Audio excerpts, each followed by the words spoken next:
your host, Susan Regan. Hello, I'm Susan Patricelli-Regan, and I'm your host for Connecticut Valley Views. My guests today are from the CREC, Greater Hartford Academy of the Arts Half-Day Program.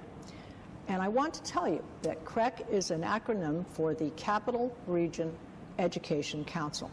Now, since 1966, CREC has been working with and for its member districts and has developed a wide array of cost-effective and high-quality programs and services to meet the educational needs of children and adults in the Greater Hartford area. The Greater Hartford Academy of the Arts is a half-day program and high school program with an intense focus on the fine arts, and students study with professional artists and instructors in chosen art fields. So now I would like to present my guests, Natasha Miles. Hello. And she is the Visual Arts Department head. What a delight to have you here today. Thank you so much for having us. And Kim Stroud, and she is the Academy Director. Thank you for having us. So I think this is going to be a very interesting interview, and I think very informative to our viewers. So Kim and Natasha, we'll start out with you, Kim. Background, career background, how you became involved, how long you've been here. I'm not quite sure. This is either my 27th or 28th year, depending on how you count it. I've been here a long time. I started as dance department chair, then went to the director of the arts, then the assistant director, and now the director of the school. My background is dance. I am originally from New York City. I attended the LaGuardia School of the Arts. Mm-hmm. I went to SUNY Purchase as a dance major. Mm-hmm. I then had a career in New York. I danced with the Metropolitan Opera Ballet. I danced with the Martha Graham Company, as well as doing some Broadway work and other things. Mm-hmm. What brought me to Connecticut was a job with Hartford Ballet and the University of Hartford. Taught there for a while, and then discovered this high school. Yes. Well, what a wonderful thing. So approximately what year did you come here? You said you've been here around 20... Came to Connecticut? When you joined here. So you've been here 20-some 19 years. 3, I think it was, yeah. So this has been a very rewarding experience for you. Absolutely. This is my tribe. Yeah. Now, what would you say is there your route to coming here earlier than what you were doing in New York? Was there anybody who inspired you to get into the dance thing? I mean, was this always a 5-year-old little girl, I always want to be a dancer? No. Interestingly enough, I feel like I have come full circle being here, because I was one of those young people who did not have the opportunity to study the art form. I see. I always loved to sing and dance, mm-hmm. But I never had the opportunity or the ability to study. Mm. And then I discovered the LaGuardia High School, mm-hmm. and got the opportunity to work with some amazing people and to gain those technical and artistic skills that allowed me to then get into a college dance program. Mm-hmm. Fast forward, here I am, and I'm trying so hard to do that exact thing for the students of Greater Hartford. Well, that's what I was going to say. See, the whole thing goes full circle. You got that opportunity in a place that allowed you to grow and flower and expand, yes. and everything, and this is what you've established here. Yes. So that's very exciting. That is the most rewarding thing, I think, that when you are giving and you're receiving, because you can see what you can do for other people. Absolutely. I know viscerally what it feels yes. like. Yes. And so I try to make that opportunity for the students here. Mm. Just as an interesting segment thing, if we've got, what's the percentage between boys and girls in the program? We are predominantly female right now. I'd say we're conservatively 60-40, heavy with female. Okay. Yeah. All right. And it really does depend on which department, which art form. Sure. Some are more male heavy, some yes. are more female heavy. Yes. Interesting. Well, Natasha, tell us about your career path. Well, getting here to being Visual Arts Department head, I actually started as a guaranteed sub for the Capital Region Education mm-hmm. Council, and hopped around. At the time, CREC had about 12 programs in schools in the district, and I'd hopped around to a couple different ones and landed here for a week of subbing. Okay. And a position opened up that following January, and here I am 19, almost 20 years later. Wow. So you two are veterans of this Yes. program. Absolutely. Yes. But, Absolutely. And Natasha as well attended a performing arts school. I did. Yeah, So, yeah. you know, to who start from the inspired you? well, my parents were extremely supportive. Where they were you worked. from? So I grew up in Florida. In Florida, okay. I grew up in West Palm, and I took dance classes. I took theater classes. I had the opportunity to try a lot of different things, Mm-hmm. but when an arts magnet middle and high school came Mm-hmm. about, that's where I was able to completely just grow. I attended from 7th through 12th grade to the Dreyfus School of the Arts, and from there was encouraged to continue my passion for being an artist. So I attended then the University of Hartford Art School. That's what brought me to Connecticut. What medium do you like to work in the most? I'm predominantly a painter, printmaker, and one-of-a-kind book designer. So my work is derived from experience, from expression, and from abstract, resource. When you talk book designer, is that just cover or interior the illustrations? entire book, thing? Yeah, right? yeah, very interesting. And when did you move up from Florida? 97. In '97. And what brought you to Connecticut? Was it specifically? University of Hartford. Was that was what, I came what here drew you? to attend and study painting and printmaking and art history, and I continued to keep connection with West Palm every summer. I was part of the Armory Arts Center's growing summer arts program. yes. So that's where I started teaching. Yes. And being able to, navigate all different skill levels and interests, but in a rigorous summer program. Yes. That was able to translate here. Yeah. Do you see, has there been an expansion of the expression in the arts? In other words, what I'm saying is that one might say that it's included, could be architecture, could be painting, could be illustration, could be comic book illustration, could be dance, could be.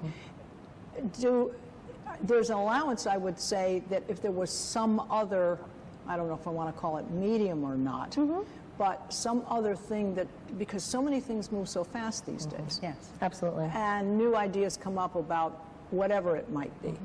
I mean, one might even say there could be a class on graffiti. I'm just making something up. We have that. Well, there you go. Yeah, we totally have that. So we look at our curriculum all the time. Okay. It is evolving to the point where there will always be core fundamentals and foundations that are in place.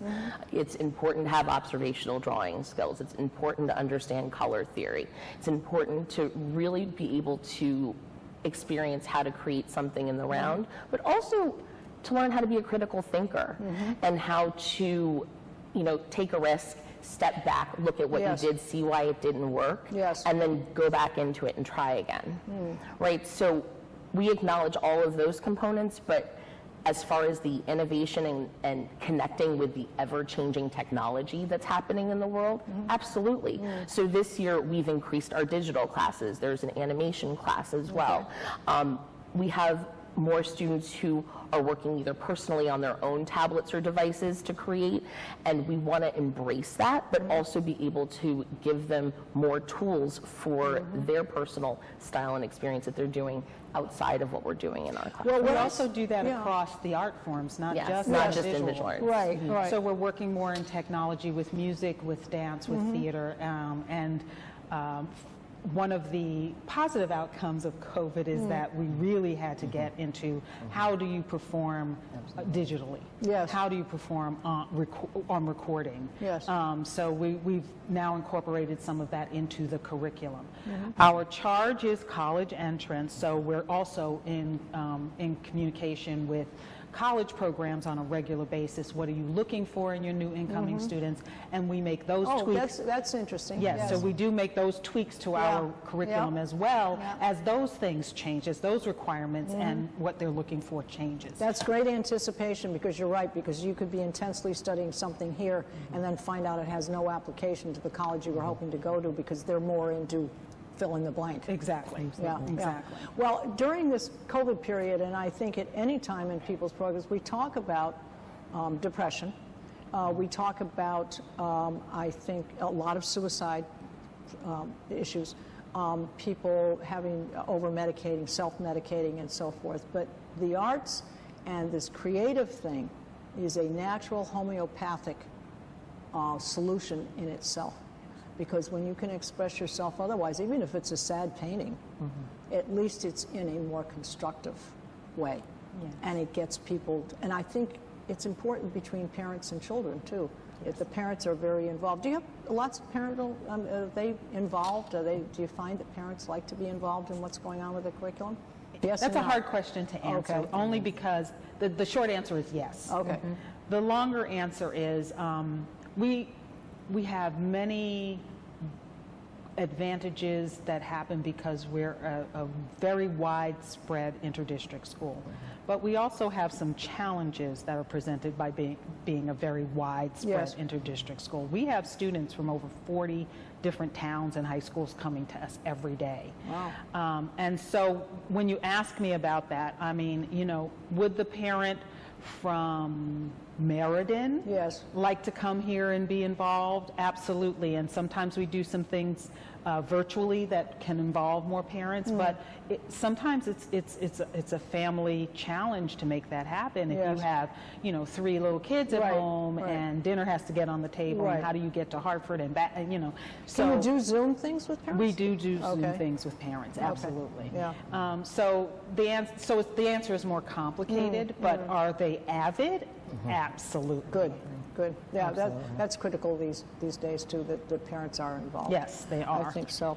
Well, the history of the establishment, and Kim, I'm going to direct this question to you, of the CREC Learning Corridor campus and its group. Does it include any special education students? So absolutely. Okay. Yes. So what would you say would be the proportion of special education students? I think we're about 13 to 14% special education students. Okay. An interesting phenomena, if you will, for us is that many of the things that challenge students in their normal high school requirements don't present themselves with what we do. Right.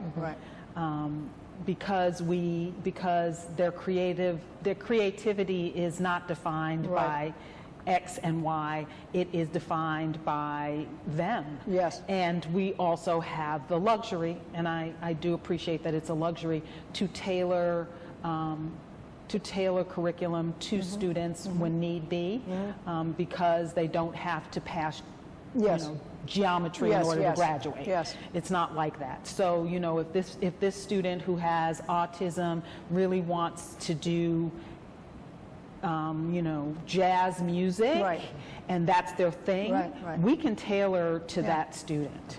Well, see, and what's good about this is that they are not set aside and segmented and so forth. You tailor to them, but they are involved with the regular students on an ongoing basis. And and we have done autism interviews before, and they said one of the most important things is to make sure that they have connection with your normal segment population attending school. This is very important in order to be able for them to transition at some point, hopefully. Right. And that wasn't a random statement. We actually have had musicians, gifted musicians. Wow. Yes, particularly on the autistic spectrum. Yes, they are they can be very focused. Yes, very focused. And I want to ask Natasha, the Academy of the Heart's half-day program, give us a sense of how that works and, you know, how many students you have, how many do you see, and what is your responsibility as you work with them? So, you know, this campus is bustling around 12:25, 12:30. You have shuttle buses coming from all of our districts. At 1 o'clock, all studio classes commence for all 6 of our disciplines. So you have students in visual arts, dance, theater, musical theater, music, technical theater. Right? Is technical theater like theater design and production? So it's behind the scenes. It's all the support work for theater in creativity and in construction. So they do costume design and construction. They do scenic design and construction. They do lighting design and implementation. They do stage management. Wow. Yeah, that's and the students. That's really exciting. That's almost like a trade school. Absolutely, in that sense it is. And those students actually work. They do. That's really exciting. That's like being you know, kind of having an opportunity to work before you work. And Absolutely. That's right. And you That's could what say, it if you is. had any experience, yes, I did this. I was responsible you know, Yep, for whatever. absolutely. No, that's fantastic. Yeah, we are a pre-professional, Yeah. you know, arts. So high give us a school. sense of your week, your schedule. How does that work? How many students do you see? And So the visual arts department currently has about 80 students. Okay. I have 6 faculty, and we are looking to hire 1 more. Okay. They have anywhere from 2 to 3 studio classes in the afternoon. The majority of those classes are those core fundamentals, so they are learning anything from watercolor to 3-dimensional sculpture to illustration and animation, right? They also have an opportunity, and this is encouraged for all disciplines, to take a course outside of their major. It is so important. Oh. It is so important that aspiring artists understand how others create, yes. especially with our mission and our, you know, true focus in our program by taking risks, embracing failure, and celebrating difference. So by doing that and having that as part of their everyday, you know, experience here in our program, it is significant to their growth. Well, I'd just like to say that we've had a very nice coalition this past year. My husband and I had established a foundation in memory of my mother, and it's the Sylvia Davis Patricelli Fine Arts Scholarship, and we were very happy to be part of your spring program and presenting that to some of the winners. So I think we feel a special bond with you folks. As I said earlier, I'm very supportive of you people, what you do, how professional you are. But at the same time, there's a very warm feeling about this school. As professional, you know, it doesn't have a clinical feel to it. It's very warm and encouraging and just well done. So we just want to tell you we're delighted, and we're looking forward to next year's presentation and winners. Well, one of the things I think CREC did in its wisdom is to staff this school with professional artists as opposed to professional educators. Yes. And so there is a feeling and a culture of a master and apprentice as opposed to Yes. teacher and student. Yes. So in that sense, we all work together. We're all working together. And we as the artists acknowledge that we learn things from the students as well as they learning from us. So I think that's the feeling that you're sensing. Yeah, well, it's a very successful equation, and so keep up the good work in that department. Now, Kim, you talked a little bit about not so much the diversity of the students, but I think you said 40 some odd towns you draw from. Yes. And give us a sense of the diversity of students. So first of all, we are an interdistrict magnet. We draw students from all of the towns of the greater Hartford area and beyond. Students are allowed to come from anywhere here if they can get here. Right now, our racial demographic is roughly 45% Caucasian, and about 30% Hispanic, and about 25% African American, Black. So those are rough numbers, Yes. but that's about our breakdown. And Okay. then there's, you know, a smattering of other things in there too. And has that remained fairly consistent, that breakdown? It's fairly consistent. You know, the numbers go this way or that way within a year, but roughly that's average.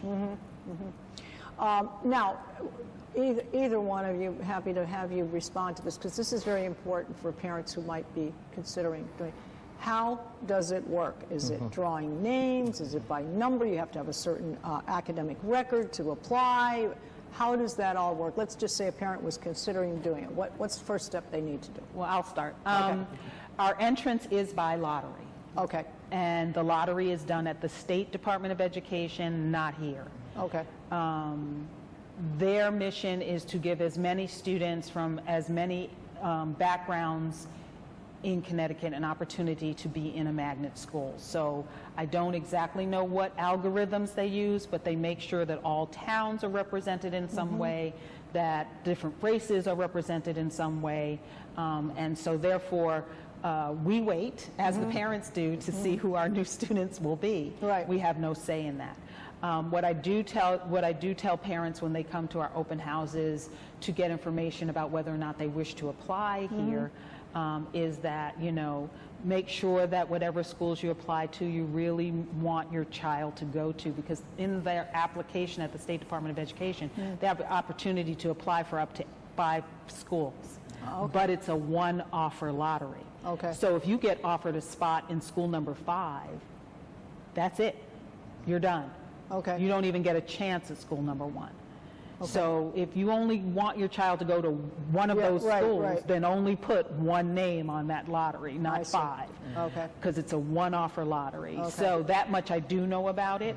As I said, we have no say in who is selected through the lottery to have a slot in our school, though I think we have been very fortunate in that parents have been very considerate in what we do, how we do it, and the demand of what we do. It's an extended day. Students don't have study halls. They don't get to be in clubs at their home schools. Right. You know, they are committing to more than 3 hours a day of arts here. Right, right. So I think that, you know, we try very hard to inform parents so that when they put our name on that application, they're making an informed decision of what that commitment is. Therefore, we've been very fortunate in having students generally who really want to be here, who really have that desire and that passion to study intensively in an art form. And our students do major in an art form. It's not like you get to pick and choose. You have a comprehensive curriculum within that art form in preparation to be the most viable student for college programs when your time comes to apply for college. We do have students for whom, you know, they decide it's not the right place. Yes. And one of the things I say to parents... Is there a dropout percentage? There generally is, especially right at the start of the new year. Right, right. But I say to parents in exit interviews, well, isn't it great that you found that out now rather than at $75,000 a year? Right, right. Right, you know, because there is no tuition cost to come here. No, there is no. This is a public high school. There's no tuition cost. There's no tuition. Okay. No tuition cost for parents. Okay, so let's just say I'm a parent and I have a student and I would like to apply here and I apply to the certain one, whatever it may be, and then the student gets accepted. Okay, so there's no cost at all, just as in a public school. Right. That's right. All right. So they attend here. Now, where do the transportation costs? Who's covering it? Because that's all part, like any other public school. That's all part of that comes from the town that they come from. Yep. Okay. All right. No cost to parents. Okay. Now, do you have, as a side question, do you have a sports program? Is there no athletics? So this is the intensity, particularly in your half-day program. That's right. Our students, if they're doing what would be considered extracurricular, they're hanging exhibits, they're rehearsing for shows. I mean, this is it. Right. Yeah. All right. Now, what strikes me is because the parents are very focused on perhaps getting the child in, the child wants to attend, they're very passionate about what they're doing. We know that in public schools and in many of our schools, and many problems are happening these days with young people. You know, there's truancy, there's not preparation for class, I didn't get the dog ate my homework, you know, they don't want to take the test, there's back talk to teachers and stuff. Do you ever find, or are they so involved in what they want to do that you don't have problems here? I mean, I'm asking a kind of a behind the curtains thing, but because this is important, because in normal schools things happen, and God forbid, gun shootings and you know, but it feels the culture here does not. It doesn't allow that. That is not our culture. However, I also don't live in a fantasy world. Yes.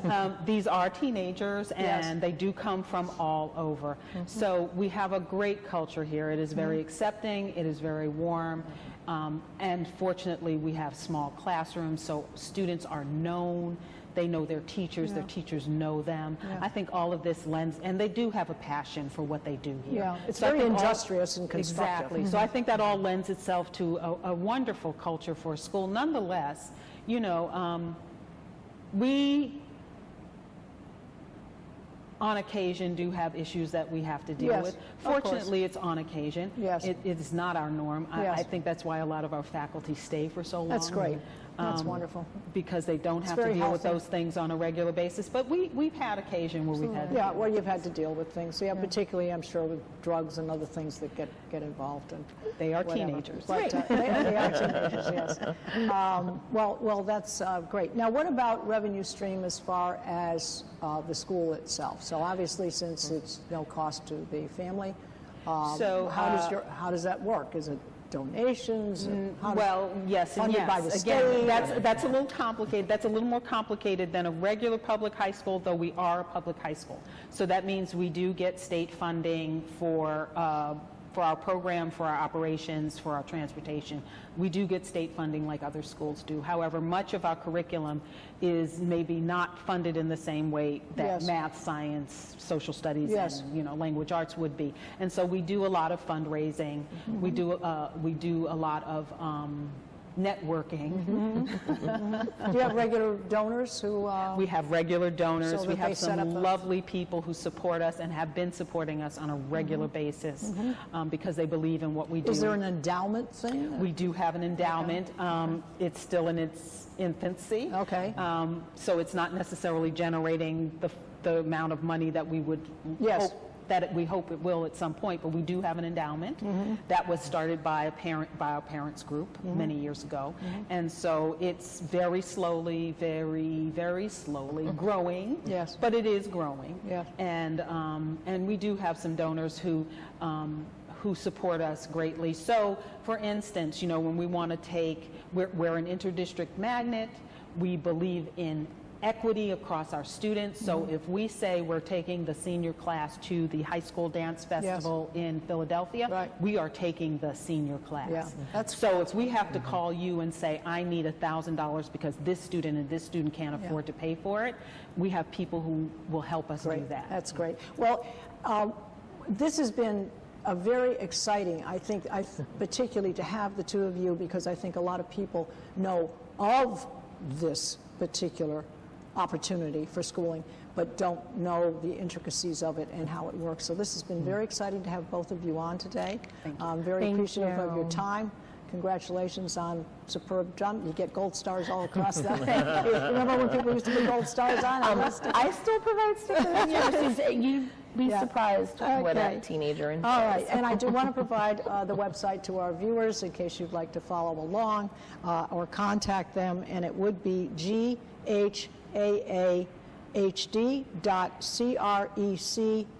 ghaahd.crecschools.org.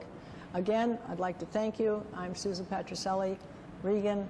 I am your host for Connecticut Valley Views. It's been a delight to be here today with my guests. Please watch our show on ctvalleyviews.com. Thank you.